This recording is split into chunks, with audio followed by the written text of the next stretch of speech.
Hello students, आप देख रहे हैं polytechhub.com।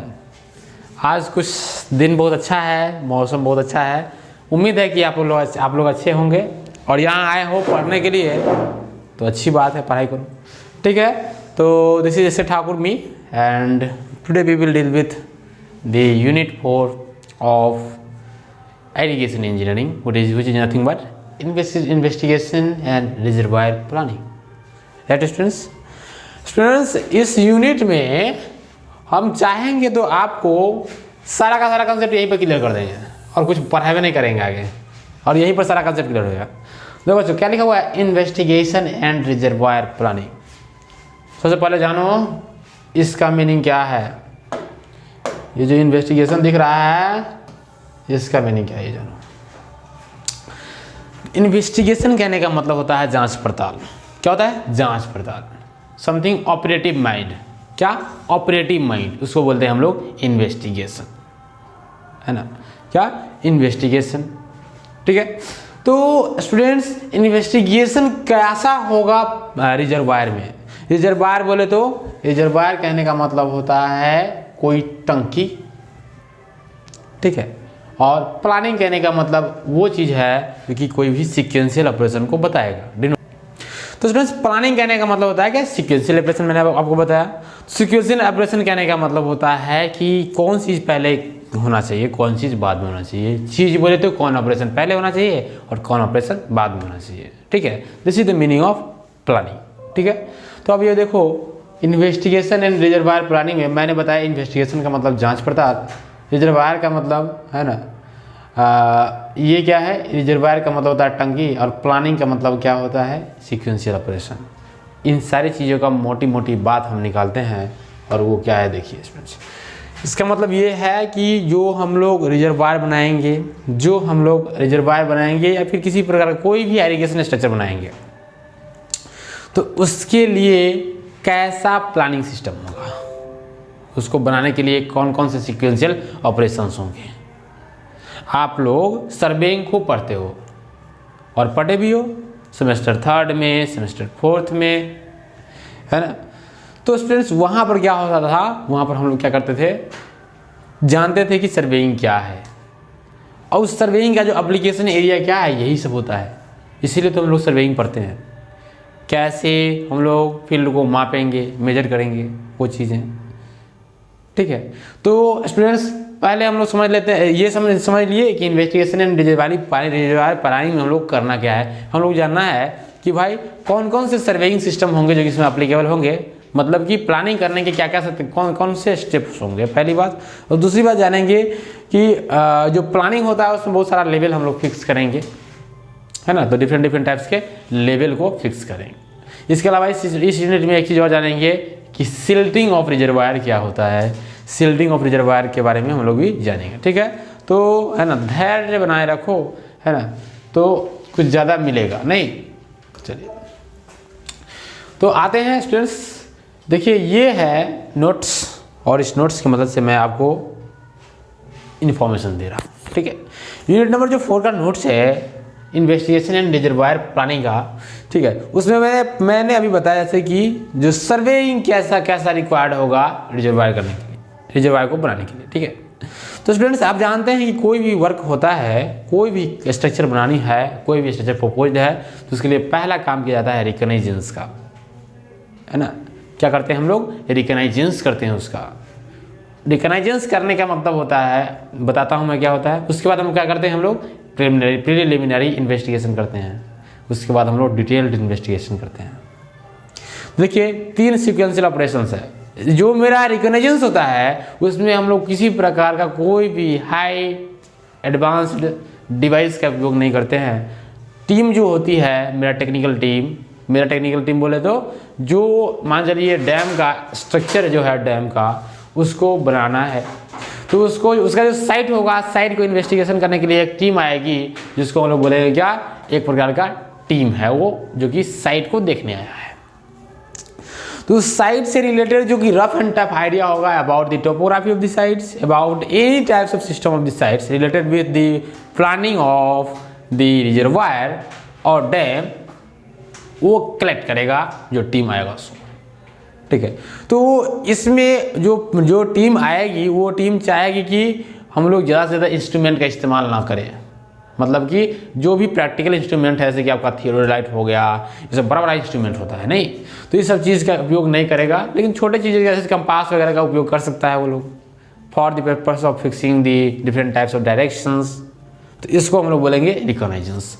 मैंने इस बात का एक एप्लीकेशन मैंने है ना हाईवे इंजीनियरिंग में पढ़ा था, नहीं हाईवे इंजीनियरिंग में पढ़ा था, इन्वेस्टिगेशन फॉर रोड प्रोजेक्ट कैसे होता है, नहीं वो सेम चीज़ यहीं पर होता है, ठीक है स्टूडेंट्स। रिकॉग्नाइजेंस पहले होगा, उसके बाद प्रिलिमिनरी होगा। तो रिकॉग्नाइजेंस में कोई भी एक्स्ट्रा इक्विपमेंट का इस्तेमाल नहीं करते हैं, प्रिलिमिनरी में वो चीज़ करते हैं।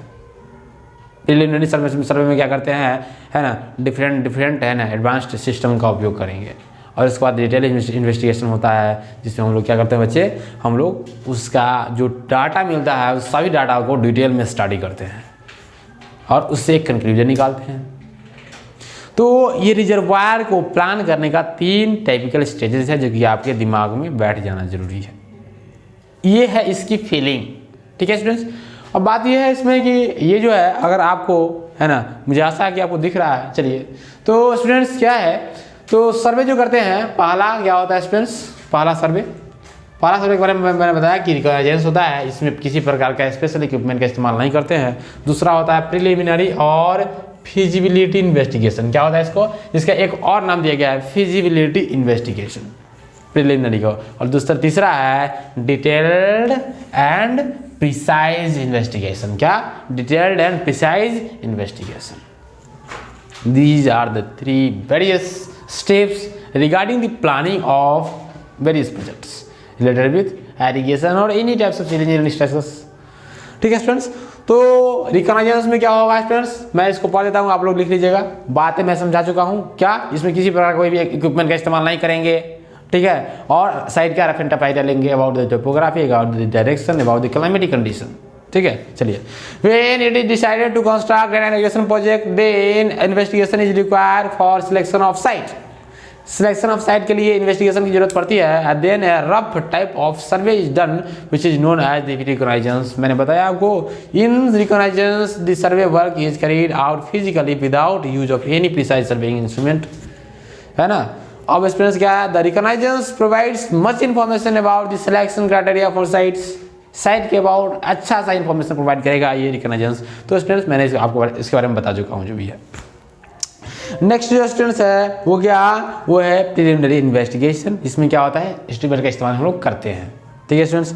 After knowing various alternative in reconnaissance, है ना, बहुत सारे चीज़ को इन्फॉर्मेशन को यहाँ से हम लोग कलेक्ट करेंगे और उस सभी इंफॉर्मेशन पर हम लोग है ना मंथन करेंगे, विचार करेंगे, है ना। और वहाँ से विचार करने के दौरान डिफरेंट टाइप का इंस्ट्रूमेंट यूज करना पड़ सकता है और उसको हम लोग ले लेंगे और उसको भेज देंगे डिटेल इन्वेस्टिगेशन के लिए, प्रिसाइज इन्वेस्टिगेशन के लिए, नहीं। तो इस प्रकार से ये चीज़ खत्म हुआ। नेक्स्ट बात क्या है, नेक्स्ट है ना नेसेसरी। देखिए स्टूडेंट्स क्या होता है, तो स्टूडेंट्स ये जो चीज़ है प्रिलिमिनरी इन्वेस्टिगेशन, उसमें मैंने आपको बताया क्या, रिकॉग्नाइजेंस में से जो भी अल्टरनेटिव आएगा उसको हम लोग क्या करेंगे, कलेक्ट कर लेंगे और उस अल्टरनेटिव्स को क्या करेंगे स्टूडेंट्स, यूज करेंगे प्रिलिमिनरी इन्वेस्टिगेशन करने के लिए। मान के चलिए कि रिकॉग्नाइजेंस में बहुत सारे है ना रास्ते मिले मुझे काम करने के, मतलब कि साइट पर अप्रोच करने का बहुत सारा रास्ता मिला। चलो इसको एक बार डिटेल में देख लो।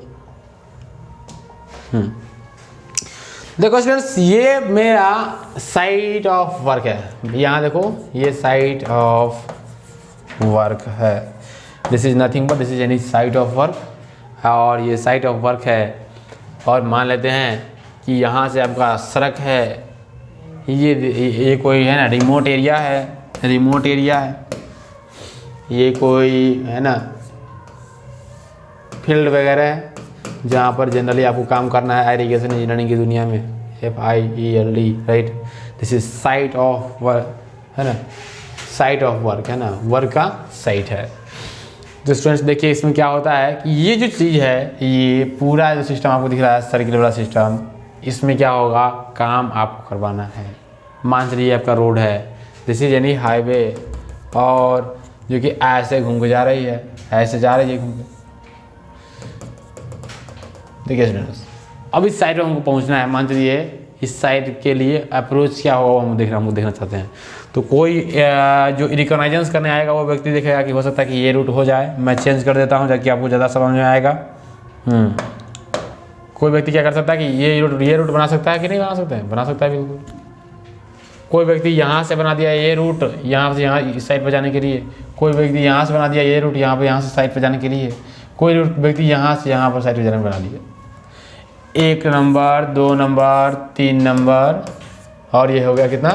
4 नंबर स्टूडेंट्स। अब इन चारों अल्टरनेटिव्स में यानी कि 4 तरीके हैं इस साइड पर पहुंचने के लिए, उसमें से कौन ज़्यादा फेवरेबल होगा उसको हम लोग डिसाइड करते हैं प्रिलिमिनरी सिस्टम में। और ये चारों डिसाइड किए थे रिकॉग्नाइजेंस में। अब जो प्रिलिमिनरी होगा उसमें से किसी एक को सिलेक्ट कर लेंगे with the help of various engineering instruments, surveying instruments. Right, आया समझ में? बिल्कुल आया होगा।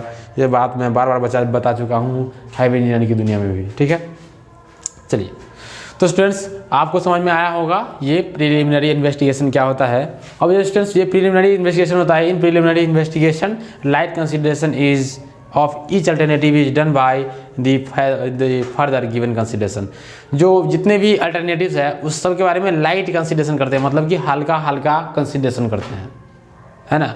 कैसे करते हैं? इन सभी चीज़ों को देखते हुए। मान चलिए बहुत सारा रास्ता मिला था, उन सभी रास्ते के देखते हैं कि कौन सा रास्ता अच्छा ज़्यादा वैलिड है, कौन सा रास्ता ज़्यादा वैलिड नहीं है। तो मुझे पता चला कि जो मेरा जो ये जो क्राइटेरिया फॉलो करेगा वो रास्ता बहुत अच्छा होगा, ठीक है, और ये जो फॉलो नहीं करेगा वो अच्छा नहीं होगा। देखते हैं क्या क्या क्राइटेरिया है। पहला क्राइटेरिया है necessity for irrigation is in the reason.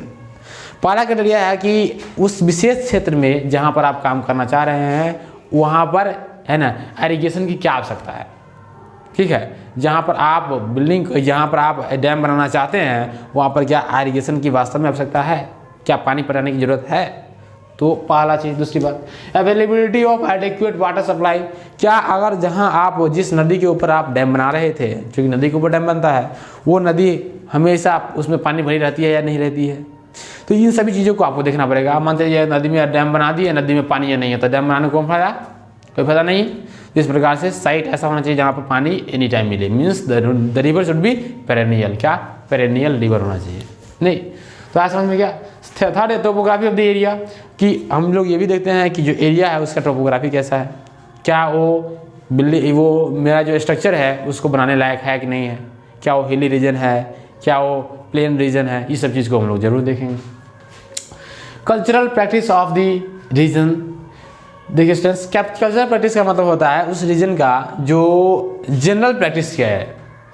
नहीं हो सकता है कि जहाँ पर आपका जहाँ पर आप ये डैम बनाना चाहते हैं वहाँ का कल्चरल प्रैक्टिस हो ऐसा हो, है ना, कल्चरल प्रैक्टिस ऐसा हो कि लोग पानी बहुत ज़्यादा बर्बाद करते हो, या फिर हो सकता है कि ऐसा भी कल्चरल प्रैक्टिस हो कि लोग वहाँ पर पानी बहुत अच्छा से यूज करते हो। तो रिप्रेजेंट करता है कल्चरल प्रैक्टिस पे वहाँ की कल्चर कैसा है। नेक्स्ट वन है क्या? Adequacy of existing irrigation system if any. Adequacy of existing irrigation system if any. देखिए स्टूडेंट्स क्या होता है, जैसे मैंने बताया कि आपको डैम बनानी है। मान चलते हैं कि उस एरिया के आसपास अगर इर्द गिर्द कोई डैम है तो वो क्या उस डैम के पूरे पावर को हम लोग देखेंगे, मीन्स उस डैम के द्वारा जो कमांड एरिया है उसको देखेंगे। अगर मान चलिए वो जो मेरा जहाँ पर मुझे डैम बनाना है उसके साइड में कोई जो डैम था उसके पास इतना कैपेसिटी है कि इस एरिया को इरिगेट कर सकता है, अगर थोड़ा सा कुछ काम कर दिया है तो क्या नया डैम क्यों बनाएंगे? नहीं बनाएंगे, है ना। आप जानते हैं ना कि मान चलिए आप 2 आदमी से रहते हो, आपके बगल में एक रूम और है ना, और एक आपका रूम है, 2 रूम है। तो मान चलो क्या होता है कि किसी का नमक ख़त्म हो जाता है तो क्या करता है, दूसरे रूम से फटाफट लेके काम कर लेता है, ठीक है। तो यहाँ पर क्या हो गया, किसी से लेकर काम कर लिया जाए, ना कि अब जब नमक ख़त्म हो गया उस समय जाएंगे लाने मार्केट में, तो मार्केट थोड़ा सा दूर होगा तो यहाँ से डिस्टेंस ट्रैवल करना पड़ेगा, समय लगेगा, सब्जी जल जाएगा। तो हम लोग क्या करते हैं स्टूडेंट्स, हम लोग क्या करते हैं, बगल वाला से लेके काम करवा लेते हैं। वहाँ सोचते हैं कि क्या बगल वाला का जो सामान है उससे अगर काम चली जाता है चली जा रहा है तो क्यों जाए अभी नमक लाने। ये तो थोड़ा नमक वाला उदाहरण थोड़ा सा टफ है। अब ये आपको समझिए कि बात यह है कि मान चलो तुम 2 भाई हो, ठीक है, एक भाई तुम्हारा बहुत फैशनेट है, तुम बहुत लिबरल हो, वो एक भाई है मान चलिए अच्छा कपड़ा पहनता है, तुम्हें पता चलता है कि जो तुम्हारा भाई है उसके कपड़े से तुम्हारा काम चल जा रहा है, तो क्या तुम कपड़ा खरीदोगे? नहीं खरीदोगे। तो सेम यहाँ पर कंसेप्ट होता है कि मान चलिए जो रिजर्वायर हम प्लान करना चाहते हैं, उस रिजर्वायर के साइड में जो पड़ोसी वाला रिजर्वायर है वो अगर काम कर सकता है, थोड़ा सा उसमें एडवांसमेंट कर देंगे तो हम ऐसा रिजर्वायर का प्लानिंग नहीं करेंगे, नहीं। तो इस प्रकार से ये सारे क्राइटेरिया को देखते हुए हम लोग है ना सिलेक्शन करते हैं साइट्स का कि कौन सा साइट्स बेहतर होगा, ठीक है। नेक्स्ट बात क्या है, possibility of growing cash crops और other valuable crops after provision of irrigation water. तो स्टूडेंट्स कैश क्रॉप क्या होता है? कैश क्रॉप या फिर अदर वैल्यूएबल क्रॉप्स कहने का मतलब क्या होता है? देखिए स्टूडेंट्स, इसका मतलब होता है कि ऐसा पौधा जो कि ज़्यादा से ज़्यादा आमदनी देता हो, नहीं, ज़्यादा से ज़्यादा जब पौधा आमदनी देगा उसको बोलेंगे हम लोग स्टूडेंट्स कैश क्रॉप। मान चलिए एक ऐसा सिस्टम है, ऐसा एरिया है, ऐसा जो कल्चरल सिस्टम है जिसमें आप इरिगेशन डैम बनाना चाहते हैं, वो वहाँ पर संभव है कि कैश क्रॉप उगाया जा सकते हैं। अगर आप डैम बनाइएगा तो उगाया जा सकता है, तो आप क्या कीजिएगा, थोड़ा सा मन लगा सकते हैं, जा सकते हैं, है ना, वहाँ पर डैम बनाने के लिए। तो कहने का मतलब क्या है कि अगर जहाँ अपॉर्चुनिटी दिख रही है कि भाई यहाँ पर कैश क्रॉप है, उगाया जा सकता है कैश क्रॉप्स को, मतलब ज़्यादा प्रोडक्टिविटी देने वाले क्रॉप्स को उगाया जा सकता है, तो उस केस में हम लोग वहाँ प्रेफर करेंगे साइट्स को, नहीं। तो इस बात की आपको पूरी जानकारी मिली। नेक्स्ट वन है facility regarding accessibility to the site and transportation of the construction material. इसका मीनिंग ये है कि जो मेरा सिलेक्शन ऑफ साइट करेंगे, मतलब साइट सेलेक्ट करेंगे, उस साइट पर जो डिफरेंट टाइप्स के सिस्टम है, सिस्टम बोले तो डिफरेंट टाइप्स के जो भी ज़रूरत की सामान है वो पहुंचता है कि नहीं पहुंचता है। मीन्स ये ऐसा नहीं, साइट ऐसा नहीं होना चाहिए कि भाई दुर्लभ हो, मतलब कि वहाँ पर पहुँचना मुश्किल हो, ऐसा साइट नहीं होना चाहिए। ऐसा साइट होना चाहिए जहाँ पर पहुँचना भी आसान हो। मीन्स वहाँ का कनेक्टिविटी सिस्टम वहाँ के अगल बगल के इलाके से, अगल बगल के रिसोर्सेज से, संसाधन से बहुत इजी हो, ऐसा साइट चुनेंगे, है ना। अगर नहीं चुनेंगे ऐसा साइट तो दिक्कत हो जाएगा। Economical justification for implementing the irrigation scheme. Economical justification means the requirement of fund is available और नॉट। क्या मान चलिए इरिगेशन प्रोजेक्ट आप बनाना चाह रहे हैं और उस प्रोजेक्ट को बनाने में बहुत ज़्यादा पैसा लगने वाला है, अगर आपके पास पैसे नहीं है तो क्या बनवाइएगा, है ना। तो इस प्रकार से इस केस में जो इंजीनियर होते हैं वो लोग बहुत सारे मेहनत करके जाते हैं और पता चला कि सरकार के पास पैसा नहीं है, तो वो सब बहुत गुस्सा होता है ना।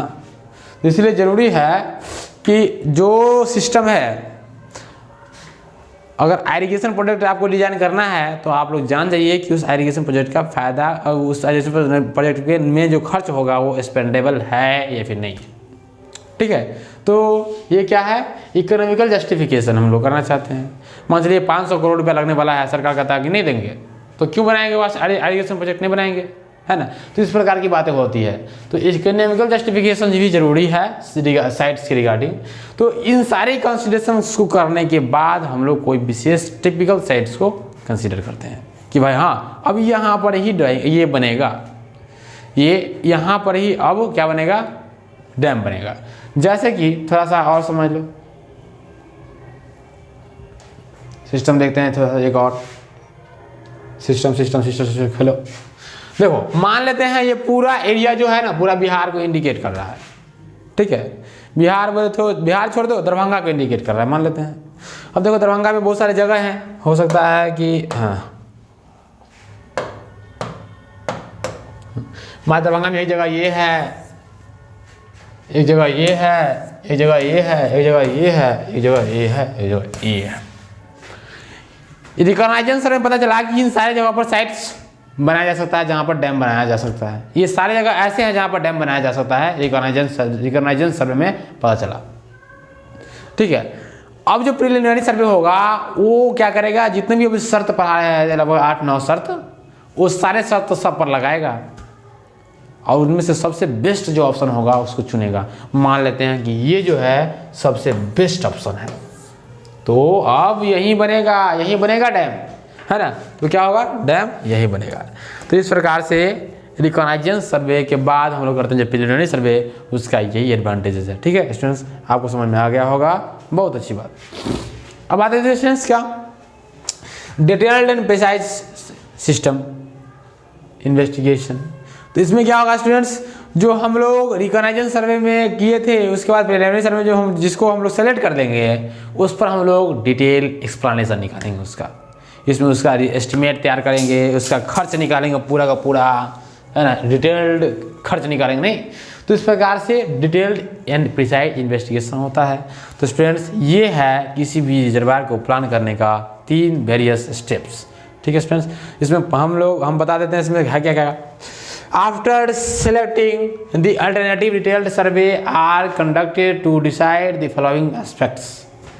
इसमें से हम लोग इसको इस कंडीशन को अप्लाई करते हुए हम लोग एक सेलेक्ट कर लेंगे सारे अल्टरनेटिव में से एक अल्टरनेटिव, और उसको है ना डिटेल इन्वेस्टिगेशन में ले जाएंगे, है ना, और वहाँ पर ये सब चीज़ मिलाएंगे। Selection of site for a dam and reservoir, site select करेंगे, है ना। Site selection for locating headworks, कहाँ पर हेडवर्क्स बनेगा वो देखेंगे। हेडवर्क्स बोले तो कहाँ पर उसमें गेट लगाना है वगैरह वगैरह। तो इसमें देखिए students, alignment for canal system के लिए अलाइनमेंट क्या होगा, मतलब कैनाल का कैसा डायरेक्शन होना चाहिए, क्या ओरिएंटेशन होना चाहिए टोपोग्राफी के रिस्पेक्ट में, वो चीज़। Alignment for field channel and irrigation checks. Irrigation checks करने का मतलब होता है इरिगेशन वाला खेत जिस पर पानी पटाना है, तो उस सब का इरिगेशन सिस्टम।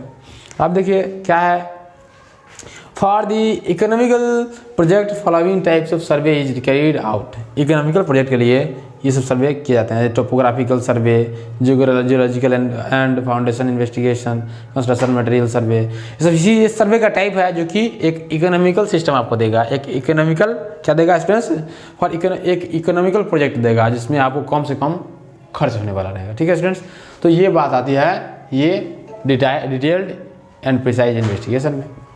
स्टूडेंट्स इसके अलावा जो जितने भी ये 3 हो गए, 3 सर्वे ये हो गए और 3 सर्वे ये हो गए, hydrological investigation, communication investigation for construction planning and environmental surveys. Students इसमें से जो 6 पॉइंट जो दिख रहा है आपको, this 6 points is very very important for the examination point of view also.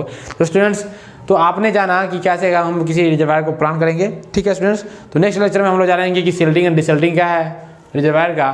तो फिर बने रहिए मेरे साथ, धन्यवाद।